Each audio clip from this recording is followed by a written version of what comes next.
Welcome back to Pull the Receipts. Today's story comes from Reddit's r/TIFU.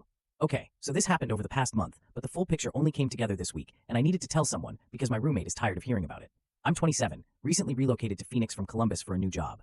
Public transit here is basically a joke, so I needed wheels fast. A guy from my gym, Derek, was offloading his 2013 Jeep Grand Cherokee. He asked $8,700, said it ran great, just needs a little tender loving care. I'd seen him drive it around, it looked fine to me. I paid the man. I did not ask a single question beyond, does the AC work? It did. That is the only thing that still works correctly. No VIN check, no mechanic inspection. I didn't even Google the model year for known issues, which, as I would later find out, was a catastrophic oversight. Because the 2013 Grand Cherokee has a whole fan club of people on forums documenting exactly what goes wrong with it. The car was fine for about 11 days.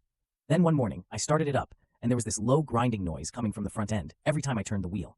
I figured maybe it just needs power steering fluid or something. I topped it up, but the noise didn't go away. I took it to a shop, and the guy put it on the lift. Both front wheel bearings were shot. Like, genuinely dangerous to drive. He also noticed the rear differential was leaking pretty badly, and while he was under there, he pointed out that the transfer case had seen better days too. Then he asked when I last had the timing chain looked at. I said I don't know, I just bought it. He went quiet for a second and said the timing chain tensioner is showing wear. And on this engine, that's not something you ignore unless you enjoy being stranded. At this point, I was just staring at the ceiling of the waiting room.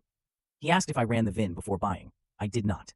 He pulled it up on the spot using a tool, turned the monitor toward me, and there it was, a flood damage report from 2020.